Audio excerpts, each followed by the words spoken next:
रामकृष्ण हरी बांधवांनो, संत साहित्यामध्ये आपल्या सर्वांचे स्वागत आहे। तर आज आपण पाहणार आहोत सार्थ ज्ञानेश्वर हरिपाठ अभंग क्रमांक 28। अभंग हरिपाठ अस्ति 28। रचिले विश्वासे ज्ञानदेवे, नित्य पाठ करी इंद्रायणी तिरी, होय अधिकारी सर्वथा तो। असावे एकाग्री स्वस्थ चित्त मन, उल्हासे करुण स्मरण जीवी। अंतकाळी तैसा संकटाचे वेळी, हरितया सांभाळी अंतब्राह्य। संत सज्जनांनी घेतली प्रचिती, आळशी मंदमती केवी तरे। श्री गुरु निवृत्ती वचन प्रेमळ, तोषला तात्काळ ज्ञानदेव। हरिपाठातील हा शेवटचा 28वा अभंग फलश्रुती सांगणारा आहे। काही लोक हरिपाठाचे 27च अभंग मानतात, पण ज्ञानेश्वर महाराजांच्या हरिपाठाचे अभंग 28च आहे। अभंग हरिपाठ अस्ति 28 असे ज्ञानेश्वर महाराजांनी स्वतः या अभंगात सांगितले आहे।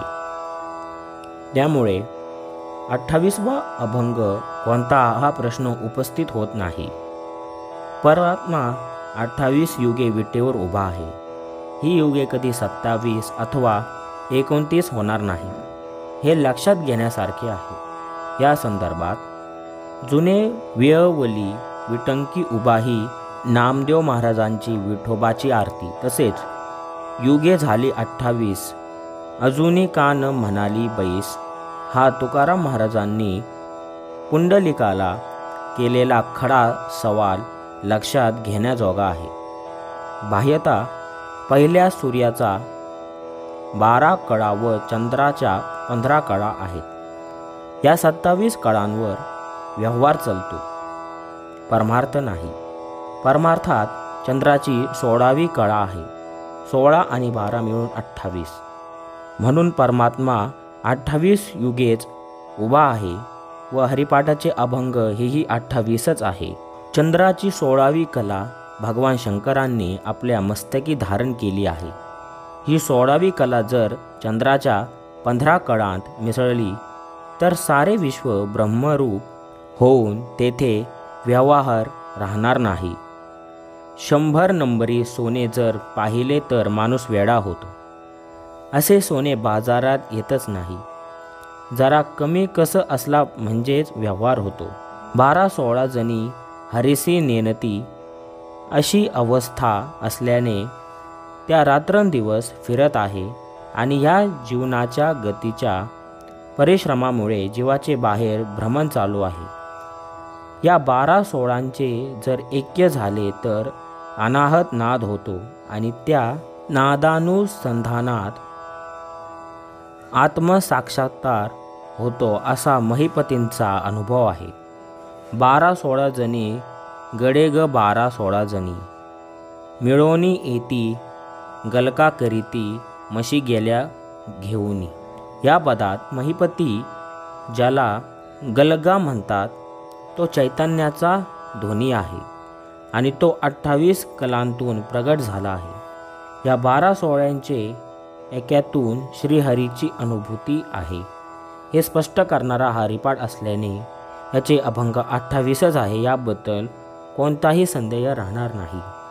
ज्ञानदेवांनी हरिपाठाचे हे अभंग ज्ञानदेवतू कैवल्यम अशा विश्वासाने रचले आहे। विश्वासाने रचले म्हणजे कुणी रचले हे तुकाराम महाराजांच्या पुढील अभंगावरून लक्षात येते। विश्वास तो देव म्हणून धरिलेला भाव, माझी वदवितो वाणी। जेथे धरिली धरणी जोडेली अक्षरे, नव्वती बुद्धीची उत्तरे। तुका म्हणे झरा आहे मुळीचाच खरा। अहो विश्वास हाच देव आहे, त्याने जसे स्फुरवले वदवले तसे ते उतरले गेले आहे। ते काही र ला ट आणि ट ला र असे जोडून केलेले बुद्धिचातुर्य नाही, तर ती अजोड अक्षराची जोड आहे। अ म्हणजे नाही, क्षर म्हणजे नाश, म्हणून ज्याला नाश नाही अशा अक्षराची ही जोड आहे। पुढील कडव्यात ज्ञानेश्वर महाराज सांगतात, नित्य पाठ करी इंद्रायणी तिरी, होय अधिकारी सर्वथा तो. नित्य अशा हरिपाठाचा नित्य पाठ केला असता तो सर्वथा अधिकारी होतो. परमार्थ करण्याचा अधिकार सर्वांना आहे. कोणाला आहे कोणाला नाही असा प्रकार येथे नाही. सकळांशी येथे आहे अधिकार. ही तोतोतकी सर्वांना अधिकार देत आहे. नाम घ्यायचा अधिकार दिला, पण नाम घ्यायचे कोणी? आम्ही घेतो का? जो रसनेंद्रिया अंकिला, का निद्रेसी जीवे वक्कला, तो नाही तेथ म्हणितला अधिकारिया, असे ज्ञानेश्वरी सांगते. जेवणे आणि झोपणे याशिवाय आम्ही काही करीतच नाही. मग कुठला अधिकार आणि कुठले काय? नित्य हरिपाठाचे नित्य पठनाने योग्य तो अधिकार प्राप्त होतो. हे पठन कसे व्हावयास हवे हे ज्ञानेश्वर महाराज पुढील कडव्यास सांगतात. असावे स्वस्थ चित्त, एकाग्र मन, उल्हासे करुण स्मरण जीवी. स्वस्थ चित्ताने एकाग्र होऊन आल्हादाने अगदी जीवापासून स्मरणपूर्वक हरिपाठाचे पठन व्हायला पाहिजे. तर तो जीव परमार्थाचा अधिकार होतो. पुढील कडव्यात ज्ञानेश्वर महाराज सांगतात. अंतकाळी तैसा संकटाचे वेळी हरितया सांभाळी अंतर्बाह्य. हरिपाठ करणाऱ्या माणसाचे अंतर्बाह्य रक्षण अंतकाळी तसे संकटाच्या वेळी हरी करतो. अंतकाळी आपणाला कोण सोडवितो? सगळेजण बाजूने हातपाय मारतात, पण धारेला कोणी पडत नाही. एका परमात्म्याशिवाय अन्य कोणीही आपल्याला सोडवत नाही. तुका म्हणे तुझ सोडविना कोणी, एक चक्र पाणी वाचून या.